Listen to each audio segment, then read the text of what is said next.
Welcome to the Marketing Minds podcast, and I am so excited because today we have one of the best email marketers in the game right now, my friend Phil Rivers. And as you know on this podcast, we love to start off with the value. So Phil, what's the biggest and best strategy or secret in the email marketing world right now?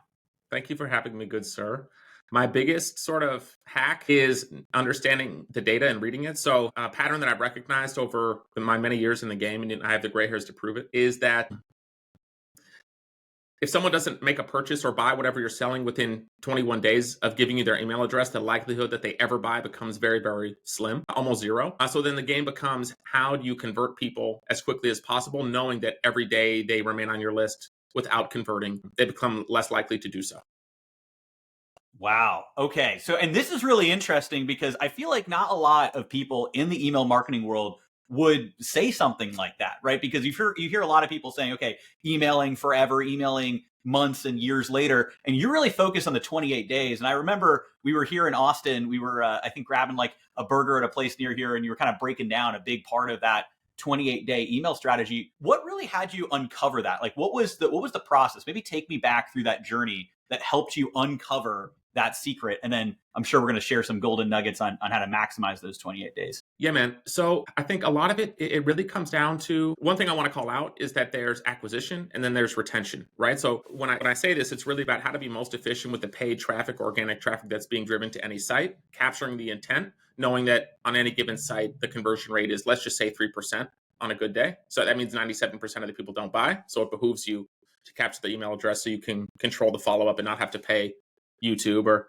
Google or Meta for retargeting impressions, right? Or at least have something to work alongside that. And I sort of like just discovered this looking under the hood of a bunch of different clients over the years. Again, some people selling products, some people selling services, some people selling info, and just started like, I don't know, doing math, quite frankly, and playing with Excel spreadsheets, just being a nerd, and just uncovered that, okay, it doesn't matter what's being sold, but if people are going to buy the first time, that's usually happening within the first 28 days or 28 days after they opt in. Now, that's not to say it doesn't happen after. It's just the overwhelming majority is within that time frame.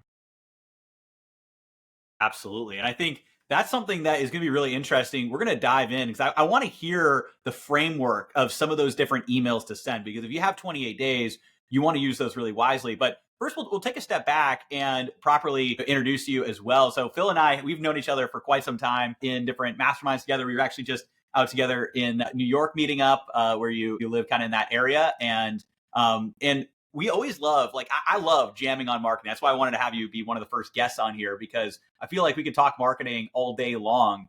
But you want to maybe share a little bit of your background, how you got into this world? Because I know, and I was taking a look and kind of looking at some of your past history. I know you started off with certain message boards, certain things like that, kind of evolved into the email marketing world. Maybe you could share, kind of that journey. Yeah, man.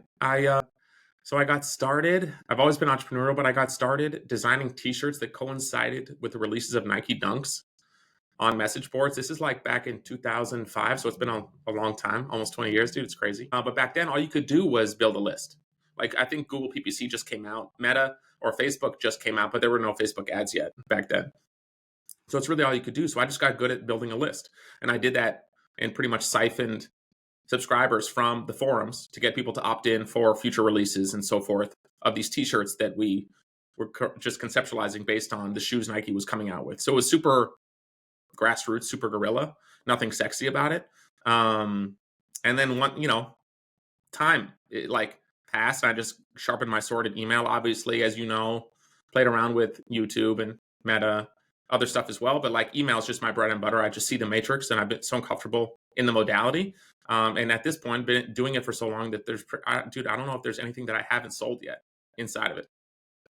Oh, wow. I love it. How many emails? Now, I know this is a crazy question, and you're not prepared for this at all. How many emails would you say you've had a hand in sending? If you had to ballpark it, I know it's be a real approximate. I don't even know. Like, what I say on LinkedIn is a bajillion. And so, so I think it has to be somewhere between 100 million and a billion. Where, I have no idea. And I know that's obviously a broad range, but it's so many I can't even count. Like, because there's the campaigns and there's also the automations, and across hundreds of clients, I have no way of even squaring that circle. Yeah. Yeah. And so I think this wealth of knowledge is really, I'm just fascinated to hear more and dive in. And I think it's gonna be really valuable for everybody watching and listening. What would you say is the best structure for an email campaign? And I know that there's two different types, right? So there's, emails maybe more lead gen or book a call focused, and then there's ads that are more designed for e-commerce. Let's start with e-commerce. I know that's a big bread and butter of yours, and then we can talk about book a call funnels in a second. What are those key elements to an email campaign in those first 28 days? So when I think about the initial 28 days, it's more so like I want to have as much control over that time period as I can. Essentially, put like guardrails on it, kind of like in a bowling alley. And so, like in ecom language, that's like generally speaking, it's what's called the welcome automation. And I call it the same thing if I'm selling info or services, but through the lens of ecom. And then I want to. So when someone's in that, I don't really want them to get messaging that's outside of that because it detracts from the ultimate goal and messes with the tracking as well, broadly. And so the way that I normally structure it to make it very, very simple, right? The devil's in the details. And one thing that has to be kind of like considered is the underlying product, the unit economics, what's being sold, the consideration period, things like that. But if you're asking me point blank, Phil, what's one takeaway anyone can have? I would say it's an email a day. Okay, an email a day. An email a day. The key is what's in the email, right? And so again, my takeaway that can be applied broadly to anyone listening is it's a mixture of like different angles, right? That's just copywriting, right? And offers. And an offer can be a product, just something to buy, positioned. Here's a product, we talk about it. Here's a link to buy it. An offer can be a discount. It could be a bundle. It could be a gift with purchase. So an offer can take many forms. Thinking about it through the lens of ecom. And then the other element to it that makes it very impactful is wrapping it in urgency. And what I mean by that is, so you make an offer and there's a shot clock on it and you take it away. Just the nature of sharing offers, sharing angles, sharing offers and taking them away gets people to move. And we don't necessarily know which offer is going to work for each individual all the time, but we do know that if we make offers, people are more likely to move than if we don't. And do you make multiple offers or different things inside of one email, or are you strictly focused more on one core offer? What's One your core offer. Yeah. One core offer per email. So I think about it like I'll introduce it, I'll remind about it, then I'll take it away. And then some in between, there'll be a mix of 1 to 3 emails that's just about, I would say, building equity or communicating the value proposition of a SKU or of the brand or what have you, that don't necessarily have an offer. But one thing I found is, or if you think about this, a very common tactic in e-commerce is people give margin away, 10%, in exchange for the email, right? But if you email on that offer, let's just say for 5 days, and they haven't used it in 5 days, the likelihood that they're going to buy with that offer is low because they've seen it plenty of times and it's not incentive enough to get them to buy, but it was incentive enough to get their email, right? So that's why it's like there's a degradation in terms of the performance of an offer, the more people see it. And so that's why you have to mix it up. You can't just beat them over the head with 10% off if that's what you gave them. 2 weeks later, if they still haven't used it, it's just not good enough, or emails aren't compelling enough to get them to use it. One of the two. Now, do you send multiple emails in that first day? And the second part of that question is, do you also see the first 24 hours as even more valuable? I know you talk about the first 28 days, but what do you do in those first 24 hours? So in the first 24, so this comes down to the underlying brand. Some people are willing to be more aggressive than others. I would say most brands are very sensitive to the brand. Therefore, they don't want to quote unquote be annoying, but they don't understand how that frame of mind sort of like puts a lower ceiling on how well things could perform, right? So I just look at it from a very sort of like performance oriented perspective, right? Because I want to move the needle, drive results, and have that graph go up and to the right. And so sometimes the brands are just a little bit like too sensitive to things. But to answer your question, for the average brand, I'll send 2 emails in the first day, sometimes 3. So I'll give them the thing. I'll see if the first email wasn't opened, I'll resend that initial email with a different subject line. And then I'll sort of like cherry pick a product to pair with the offer, and I'll send those within the first day. Now, some brands, they don't want that third email, so we'll just do 2. If I'm selling info or services, I'll be 3 or 4 emails in that first day, just because of the market is entirely different and you don't have like the brand element that sometimes owners are more sensitive to. You know what I mean? Yeah, and that's actually a great segue What do you see as those key differences and strategies that work well in the info, coaching, consulting, service, high ticket space where people are more going to book a call versus selling individual products? Yeah, I think honestly, it's just like within the info and service space, it's more so like a license to be more aggressive. And because I think a lot of times, like you folks don't have like the brand element that they're like sensitive to, where they get like sort of like emotional about it. And it's just like if you're selling info or services, like how cutthroat it is. And so it's just like I would even argue that time frame that I mentioned, 28 days, it's even more compressed for selling higher ticket. Just because the folks that are running paid, it's even like there's other people running paid, and that lead is in multiple people's funnels at the same time. So then it just becomes who's more efficient after the fact, to get them to book a call or do the thing that you want them to do. You know what I mean? Yeah, absolutely. And one thing I'm curious about is with those types of businesses that you work with, and oftentimes the core goal is to get them to book a call that go over the service or the high ticket offering or whatever it happens to be. But do you find that also interjecting maybe other lead magnets or potential other offers to that list works in that world? Or is it best just to send the book a call consistently with different angles to it? Yeah, great question. So I think it comes down to what is the product stack or the service stack that the company has, right? And so if it's for info and they opt in for a thing and you give them some incentive to opt in for the thing and you're positioning a product for them to buy, it generally follows like the same sort of patterns that I see with ecom. It's just we're replacing tangible products like socks with information digital products, right? But the same thing, you still have to like mix it up because it after a while it does start to fall on deaf ears, right? And with service, I think it's pretty much the same, but a lot of service businesses, they don't have alternative SKUs that they can offer to mix it up. So to your point, you can mix in other content to like build equity, quote unquote, but nonetheless, that ticking clock of 28 days still exists. So at a certain point, it's sort of like knowing where you are, knowing the underlying business, knowing what you have to share with the market to determine like kind of what moves you can make. And as you know, dude, all different businesses have all different resources or lack thereof, right? And so like when I was building the agency originally, all I offered was services. I didn't have any low ticket front end.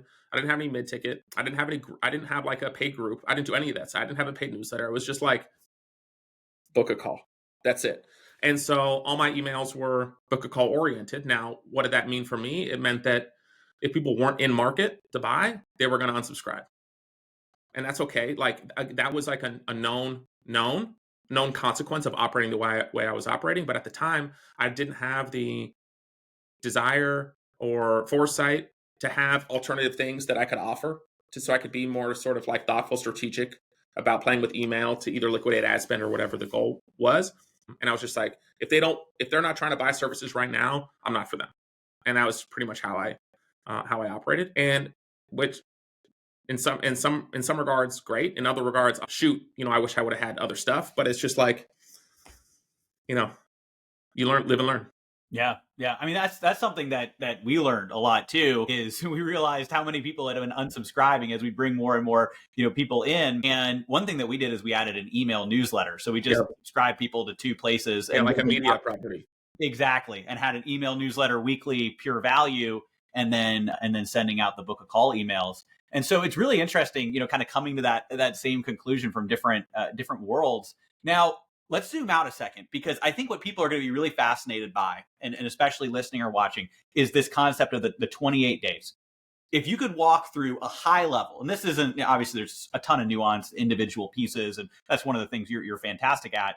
But if you could look at a high level of those 28 days, what are some of the key points that you want to hit along that journey, specific types of emails to send? What does that 28 days look like? Yeah. So for the audience, let's trim it down to 14 days because it's so much more manageable than 28. But there's like a pattern that I use for the 14 that is used for the entire 28. But let's just keep through the lens of 14. And anyone listening, they can carve it down to 7 days. They can move it up to 21. They can move it up to 28. But let's for all intents and purposes, let's talk on 14. So Day one is really all about giving them the offer, following up if they don't open, reminding them about the offer, right? Day 2 and 3 is about communicating value proposition. That could be cherry picking a SKU, or if we're talking about info or services, cherry picking like an angle that we know the market has comments, concerns about. So for example, for you, it could be like, I don't know, it could be like, is your YouTube ad CPM through the roof? Like, and you could just talk about that. Could be like a value centric email. If it's something about socks, it could be about how, like, why certain materials are bad and the materials that this brand uses are really good, and here's why, right? And you can remind them about the offer they opted in for, but it's very sort of product centric, educational based to a degree. And then in emails 4, 5, and 6, I'll remind them about the offer in email 4, tied to some UGC or some asset that we have that we can pull from the brand. Email 5, same thing. And then email 6 would be like last day to get it, or offer expires in 2 hours. Again, wrapping it in that urgency. 7, 8, 9, similar pattern as before. I'll cherry pick an angle, a problem, solution, customer story in each of those 3 emails. Keep in mind, at this stage, there's no offer because the offer had expired. We didn't share a new offer yet. And we'll position a product alongside that story for them to click and buy, but there's no margin that's being given away at that point, generally speaking. And then emails 10, 11, 12, same cadence. Remind them about the offer. Day 11, remind them about the offer again, tied to a specific story or SKU. And then day 12, take it away. And then this cycle repeats. So then email 13 and 14 is about another angle as it relates to the product or a product in the assortment. So like if you think about a brand, let's just say on the low end they have 6 SKUs. That's a wealth of angles from a copywriting perspective you can conceptualize, right? There's like all different data points, all different things you can talk about even just a brand or a company that has 6 things to sell, right? And you're just cherry picking one, and we usually start with, or not usually, we always start with the ones that are by distribution the most popular from the customer, like from a purchase standpoint. And just to double click on that real quick, what I mean is another pattern that I've recognized, especially in e-com, is that most people, when they buy from a store, they tend to buy the same thing first. So that's like the entry point SKU. And then, but there's also a pattern of if it's not X, then it's Y or it's Z. And that's usually how it goes. Those 2 or 3 SKUs make up 80% of the first time sales. So instead of, especially a store that has a bigger assortment, if you don't want to cherry pick a bunch of shit that no one fucking wants, just go get the things that in nature people are already buying in mass, and just, there's a plethora of copywriting angles you can use for these emails to get people to poke at people, if you will, to get them to want to click the button. And that's really all that it is. And then that same pattern continues where it's 2 or 3 emails building equity, 2 or 3 emails about reminding the offer, taking it away. And it's just that dance all the way down through day 14 and ultimately day 28. Yeah. Does that make sense? I think that makes a lot of sense. And it also makes sense. You can kind of expand it or compress it. It follows that formula. And now I know a lot of people, and myself included, are going to be asking, what do you do after the 28 days? Because of course we know, and you share that's where the vast majority of those sales or book calls are going to come from. But what do you do, and what do you recommend brands do after those first 28 days? So I think the way I think about email broadly for any business, service, product info is you need 3 things. You need effective lead gen. So essentially, how you want to be as efficient as possible with capturing leads from the paid and organic traffic. That's like that's the place most people like trip up, is they don't know what the KPIs are, the benchmarks, and they don't look at it. And they just think like, oh, it's on, check, I'll let it be, right? In info service, a little bit different, but I tend to see the same pattern. So that's number 1. Just have to be very efficient with the traffic volume in terms of getting those people from Zuck's list that you pay for to your list where you don't pay. That's number 1. And then within email, it's really twofold. It's the automations. The welcome automation that we just talked about is an example of one automation. And then the other is campaigns. Campaigns are essentially one-off broadcast emails that you send to the list to drive traffic that you don't have to pay for. So you control the traffic, right? Just by the nature of conceptualizing an idea, an email, a campaign, and sending it. So after the initial, let's just say 14 or 28-day welcome automation, any business has these other stages of the customer lifecycle, right? So like even for you're selling services or info, then like people can come back to the site, consume more information, but if they don't view the calendar, that's a lifecycle stage you can put automated emails behind. If they look at the calendar but don't book, that's another life cycle stage you could put emails behind. Same thing for e-com. It's the same funnel, right? So they come back, they look at products, they don't add to cart, triggers automation. They add to cart but don't start checkout, triggers automation. They start checkout but don't buy, triggers automation. They buy or they book a call, triggers automation. So after the initial 28 days, like, okay, these people, they're not either they bought from someone else, if we think about it, right? They bought from another service provider, they bought another info product, they bought another pair of socks or product, right? From someone else. Or it's just like life caught up with them and they don't need it that bad anymore. Something like that, right? And so those are the folks for the long tail. And that's where you have these automations that exist for each stage of the life cycle. Cool. And then you're sending campaigns on a consistent basis. This is in the other place where I see a lot of people mess up is they don't have a clear sort of like strategy and consistent execution on sending campaigns that force traffic to the site. So they're not controlling enough traffic to the site or sending enough. Therefore, people aren't getting enrolled in these automations downstream. And so those are the, how do you deal with them? It's having these other automations and continuing to send emails on a consistent basis. That could be once a week, twice a week, 5 times daily. It just depends on your appetite for being aggressive and what you have to say. And then the one thing that I'll add to is that within like a pattern that I see within automations is that people build them and they never look at them again, right? They don't look at like, what are the engagement metrics, good or bad? They don't look at what are the conversion metrics, good or bad? And then based on that, make changes to the emails that are there. And it's just like, oh, they're there, check. I'll check this in 2 years. But not realizing that there's tremendous opportunity right there because it's evergreen and that's the most ripe environment for testing is these automations. So I know that was a word salad, dude, but hope it was helpful. That's really valuable. And that also leads into another question that I was wondering about is how often you're A/B testing these different emails, especially the first 28-day sequence. And how do you think about split testing those emails? So I think the way that I think about it is in any automation, doesn't matter if it's this welcome automation or if it's abandoned cart or abandoned book, call booking, whatever it is, the emails at the top will get more volume, like more people being enrolled, and they'll have the best engagement and the best performance. So it's like, it's a known that every email that is sent in an automation, the longer it is, the more degradation of like engagement and conversions there will be usually. And so the way that I think about it is like what I'm getting at is you can't judge email 5 in the welcome automation, for example, hold it to the same standards that you would email 1 because it'll never perform like email 1 ever. So it's sort of like, it's a waste of time and energy to try and make email 5 perform like email 1. It's just not possible, right? And so then when I look at like, okay, what I'm looking for in broadly is what is the performance relative to the benchmarks in the account? And so fundamentally, like an email, whereas you can like attribute performance to it, right? Like sales or call bookings, whatever.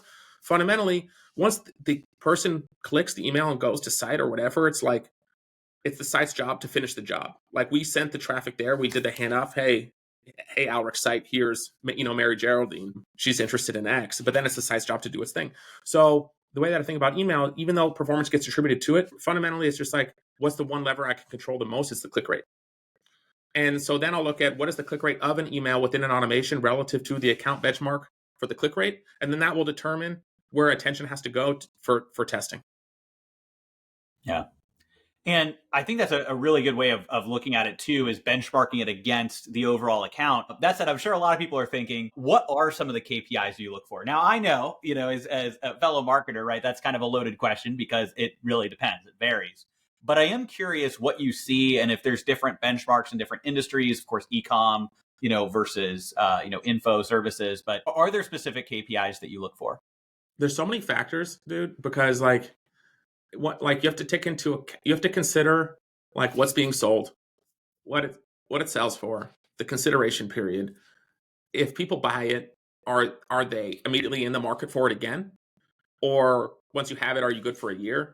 So like, for example, if someone's opts into your stuff and they book a call and buy after 7 days, but they still get emails, it's not for them anymore. But that's not to say that the emails aren't good. It's just, they're just not in market. Right. And so, so I guess like there's this like in any business, there's this like ambiguous part of the audience that's like there because they want it, but they're not in the market to buy, which diminishes the performance, but that's not necessarily a bad thing because you're still getting the impressions, but you're not being judged by the open rate. You know what I'm saying?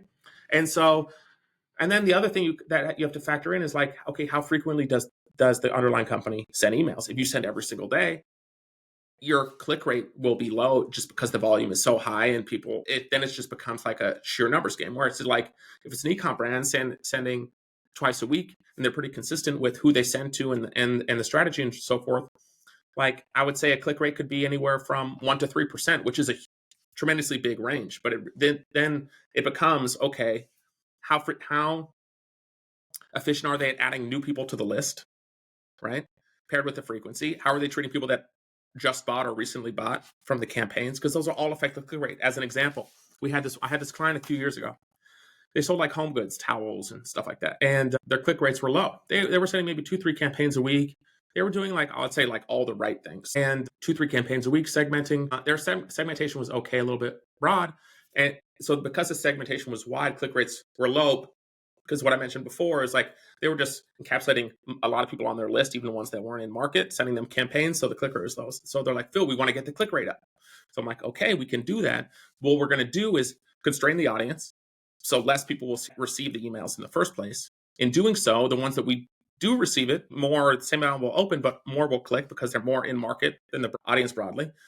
Click rate goes up, but guess what happened? Less sales.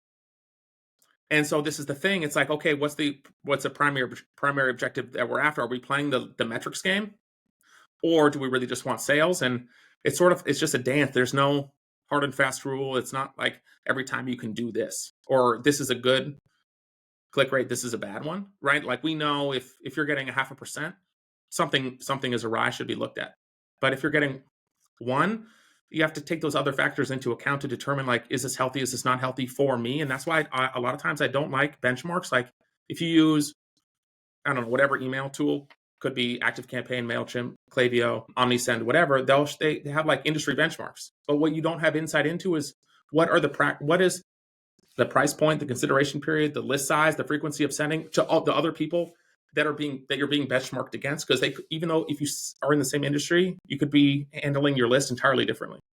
And so that's why it's like, I believe that if you're looking at industry benchmarks, or you're looking for like, this is what it should be, you're almost set up to fail, or you're sent like on a fool's errand, because there's a lot of things you don't have insight into or don't necessarily apply to your underlying business. You know what I mean? Yeah, I mean that's very good wisdom right there, and I think that's really valuable for everybody to hear and see you talk about, because it's the same thing across a lot of different marketing, right? It's going to be very dependent on yourself and benchmarking against yourself. You want to beat yourself. You want to grow as a business, not necessarily look at all the other benchmarks. You mentioned platforms. Is there a specific platform that you like the best for different things? What platforms do you recommend? For email? Yeah, for email. So like for ecom, Klaviyo is just the best product. OmniSend is a good product as well. Like a lot of the info folks that I've worked with, they use ActiveCampaign predominantly. I don't love it. Like from a user experience standpoint inside, it's not the best. And like you can't do a lot of it's rigid from creating segments. So like if you carve up your list in terms of people that have done or not done certain things and when they did it, it's not the most intuitive, and there's some features like you can't do within ActiveCampaign, you can do within Klaviyo, but it sends emails. So you know what I mean? It really just depends. Like I would say if Klaviyo is just like Klaviyo, OmniSend, they're just like really good, easy to use products, and you have a lot of maneuverability with how you define things and how you set things up, because the product is very malleable, as opposed to like an ActiveCampaign where it's just more rigid and maybe the underlying architecture for it is older, perhaps. So yeah, I mean, they all work, but Klaviyo is just like, in terms of driving performance with the channel, makes it really easy to do it.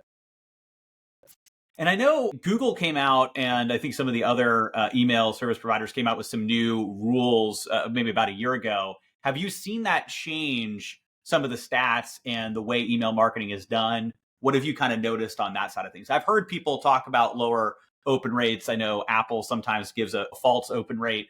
Maybe you could talk about how things are evolving as email providers are putting things into different tabs. Yeah, man. So on the Apple piece, let's talk about that first. On the Apple piece, that was iOS 14.5. I think that was even like 2 or 3 years ago at this point. That one was a while ago, Yeah. So what they started to do was if an email is sent to someone and they're using like Mac Mail, I believe, they'll auto fire the cookie, the open cookie, right? Mhm. And so initially, so like all that really did was make it so you can't look at the open rate of an email and be like, oh, this was a good subject line because the computer's opening it. Now, which take it for what you will, right? Nothing we can do about it. Like the state of play has changed. So the way that I think about it is twofold. Number one, just because Apple auto opens it doesn't mean a human isn't, right?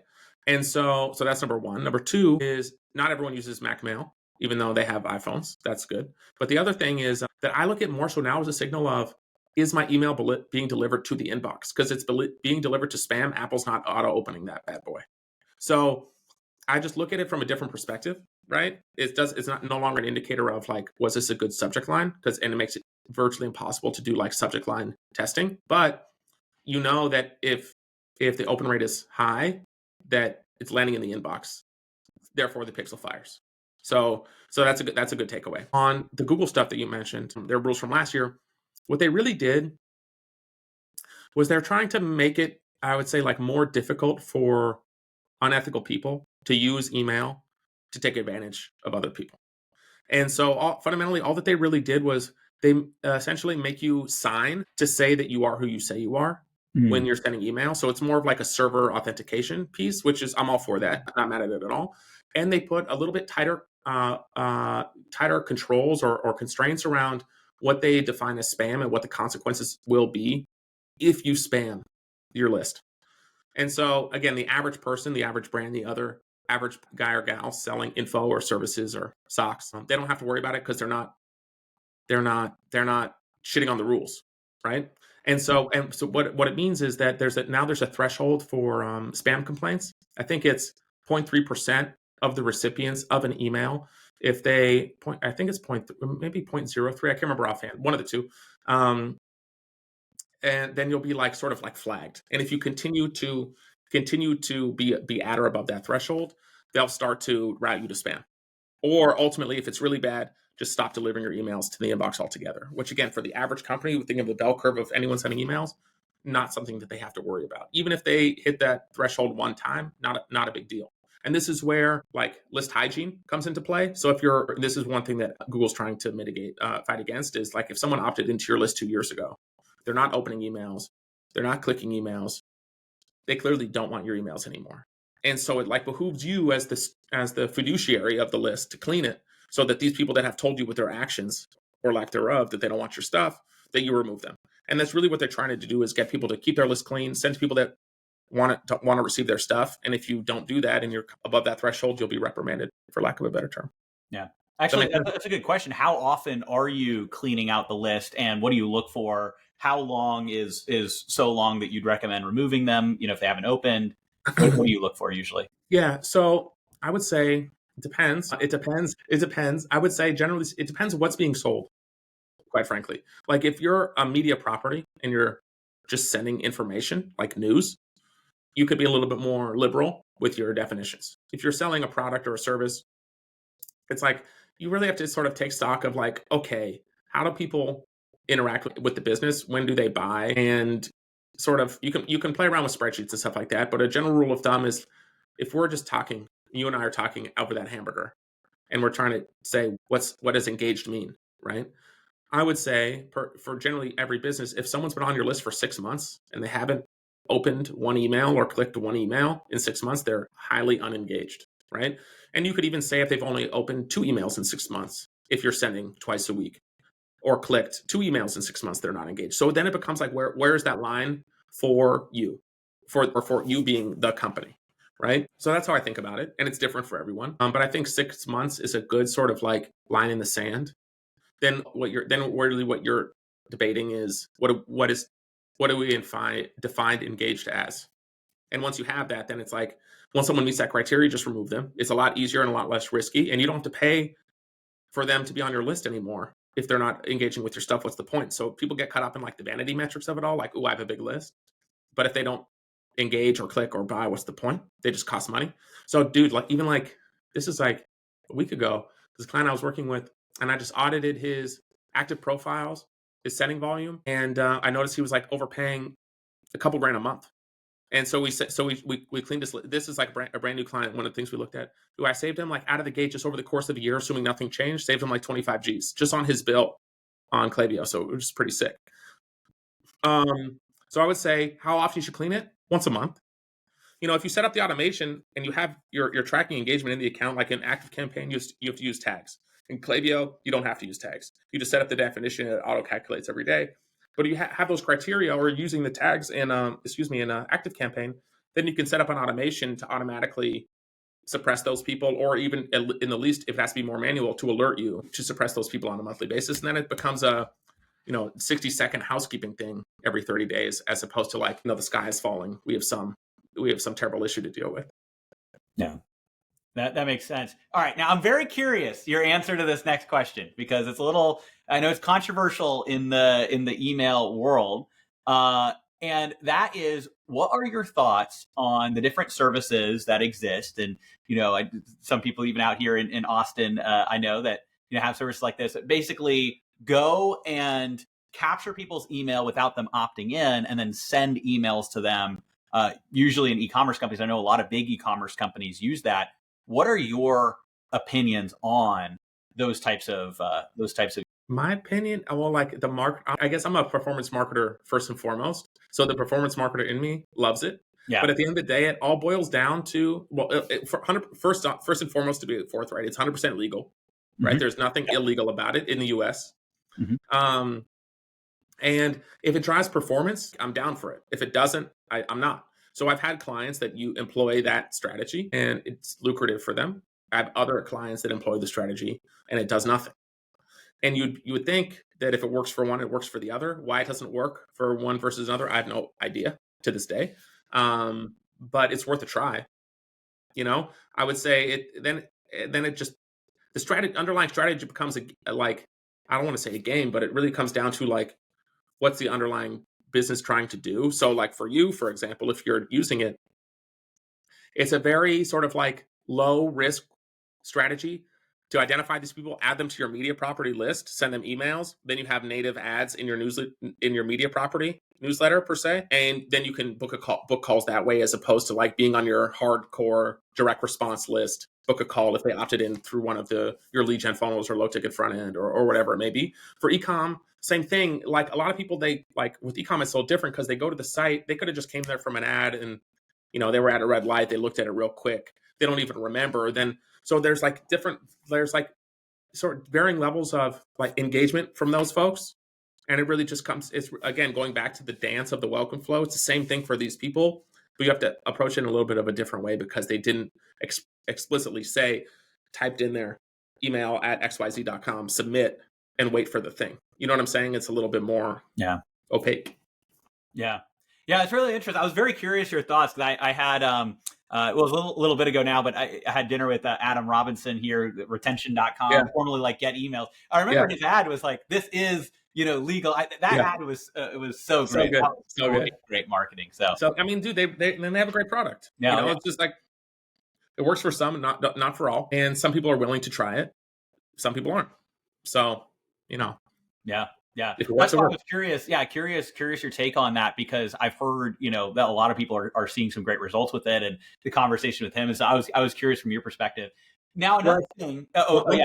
One thing, dude, where I see it be sort of like less than ideal is when the underlying brand or business within their like email ecosystem has other fires, other things that have been sort of like neglected that are higher leverage, and they get like so focused on like, ooh, I want to try this thing. This is the latest hack. I have to try it. To not address the more sort of like systemic issues that they have. That's where it's like, I've seen it be sort of like backwards. But anyways, what were you going to say? What's your question? Well, the next thing I'm curious about, and this is another kind of big topic in discussion, is AI, right? And AI and email copywriting, AI and email. It's a huge topic right now. What is your opinion and stance on AI? Do you use it? How do you use it? What does that look like for you in email marketing? So what I love it because it just like allows us to compress timeframes, go faster, and have like, I would say like 2 extra sets of arms. I do use it. Mostly what I use it for now, outside of like what you would expect, sort of like from I would say like automation standpoint. And I would say it's more so around like first drafts of copy. So to get like the final output, it's not there yet, but it's really good at taking structured inputs and giving me a first draft for a brand or for a person. Even for myself, I use it for myself for first drafts all the time. Then I'll just go in and critique the output, but it'll save me 30 to 50% of the time that would have taken to start from zero. So that's how I use it mostly from like a work output standpoint. And then at the agency, just for I would say automations and just like limiting human involvement for like the redundant stuff that we don't have to do anymore, thankfully. Yeah. What Yeah. I about think, you? yeah, exactly. Right. It's building into that. And what were Yeah. you going to say after that? I would say, what about you?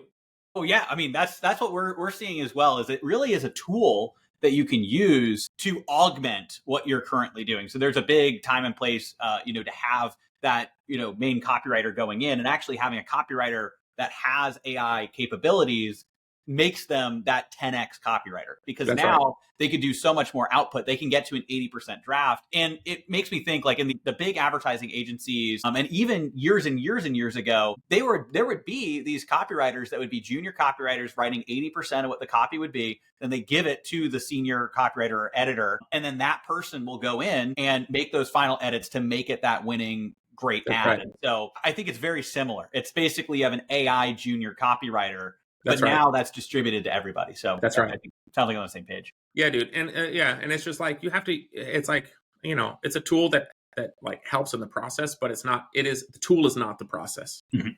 You know what I mean?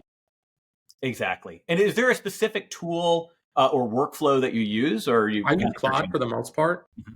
and I build like custom GPTs in there on a project basis for myself or a client or what have you. Yeah. We use Claude as well, and that's definitely my favorite for copywriting. I think that Claude just does a really, really good job. Yeah, it's really good at first drafts. Yeah. Well, yes, exactly. It's great at first drafts, and then you dive in and you go and make those edits. But I feel like ChatGPT kind of sounds like ChatGPT, Yeah, it does. And All the like the syntax and the structure is yeah, always the same. It's just not a creative tool, which is fine. You can use it for other stuff. yeah, exactly. But then to come up with like that first 80%, but then going in and making those, changes and all of that. Now, do you use AI to analyze, or in any other places, email campaigns, I, any other AI tools you use? I use it for performance analysis Okay. quite often. I'm mostly like I'll play around ChatGPT and Claude respectively for that. That's mostly where I use it for like for data and stuff, or like even with a client or even one of my own brands. I'll upload like customer exports and just ask it. I'll just ask it a bajillion questions. I'll just stay up at night. My wife and kids are asleep. I'm just like mouth breathing over the keyboard, talking to AI, just nerdy stuff, dude. Yeah. That's it's the same thing. Like AI is insane. Some of the different things you could do, but like you said, it's a tool. It's something that you can use. You don't want to just put the result out there. You want to have your brain think of the idea, and then AI can help you come up with that initial draft, and then you go back through and make it really that winner that it's going to be. Yeah, if any company, brand, agency, whatever relies on the tool for everything, they won't be around very long. Yeah, I completely agree with that. And what we're going to do in just a second, we're going to ask, how people can learn more about you and, work with your team. I mean, you're one of the most renowned email marketing experts that I know, and I'm excited to share that with everybody. But make sure everybody sticks around, because we're going to ask you one more massive golden nugget to end the show in just a second. And that's everybody's reward for staying until the very end. And that's something we like to do around here on the Marketing Minds. We always start and end with a golden nugget. But before we dive into that, Phil, how can people find out about you? How can they follow you? How can they work with you? What does that look like? Hit me up at any social at the Phil Rivers. That's probably the easiest place, or thephilrivers.com. Easy. Love it. I love it. The Phil Rivers. I love it. I love the brand around that. And I know you do fantastic work for the different businesses that you work with. And I'm definitely excited. If anybody here is thinking about having somebody help them with their email marketing, it's absolutely worth reaching out to Phil, and definitely just following his content, sign up for his list, seeing the things that he's putting out there, because a lot of really, really great value. And of course, we're going to be getting to that golden nugget in just a second. But this is our second episode of the Marketing Minds podcast. We're so excited having you all here. And we're, of course, streaming on all the major podcast platforms, also on Spotify on video, and also on YouTube as well. So make sure you check out the Alric Heck YouTube channel. And we have our Marketing Minds email newsletter. You can go to marketingmindsnewsletter.com or just go to adoutreach.com and sign up for the newsletter that way to get the latest strategies. We're actually going to be doing a breakdown of what Phil shared on this episode inside of the email newsletter. So we could not talk about emails without talking about our email newsletter. And that's our pure value email newsletter we send out every Friday. So now to round it out, Phil, what is one, and you could give more if you want, but at least one massive golden nugget that can be another big final takeaway for all the Marketing Minds listeners to reward them for listening to the end? All right, final takeaway, big nugget. If you, at the beginning of the call, I mentioned that one thing that most people overlook is how efficient they are at taking their paid and organic traffic and getting it onto their list. Like they don't know the benchmarks and they don't track them and they don't optimize for it. But even if you're not doing, your automations aren't optimized to the extent that they should be, and you're not A/B testing emails within the automations. And even if you're not consistent with the campaign frequency, or you're not cleaning the list to the extent that you should, even if you're not doing all of those sort of like fundamental things, if you just focus on converting as much traffic as you can from borrowed, paid, or organic to your list, no matter what you're doing downstream, however broken it is, you'll sell more stuff just because you have more opportunity volume coming onto the list. So my other biggest takeaway is go like I did a presentation sometime in 2024, like 100 entrepreneurs, many of them above 7 figures a year. First question I asked them, how many of you guys are driving paid traffic? Every hand goes up. Second question I asked them is, how many of you guys are capturing leads from the traffic you're driving? Every hand went up. How many of you know the conversion rate of whatever you're putting in front of them to get their email address? 2 hands were up. How efficient are you guys at converting those people into buyers, whether that be customers or clients? No hands were up. Like they didn't know the number. So the point being is that like if you just focus on that one metric, like let's just say you're getting 6% of all traffic right now. If you get it to 12, you get twice as many leads, you'll sell twice as much stuff, even with all the broken shit you're doing behind downstream from an email perspective. So that's the other biggest takeaway. It's not like it's really like an obvious thing, but it can have a massive impact on the business if you just look at this one metric, and it doesn't take a long time to do. It's not hard. Wow. That is great. And that core metric, I think, is a big opportunity for a lot of people who are watching and listening. That's an awesome golden nugget at the end here. Phil, thank you so much for coming on. This was fantastic. And we will see everybody in the next edition of the Marketing Minds podcast. Thanks for having me, bro. Awesome.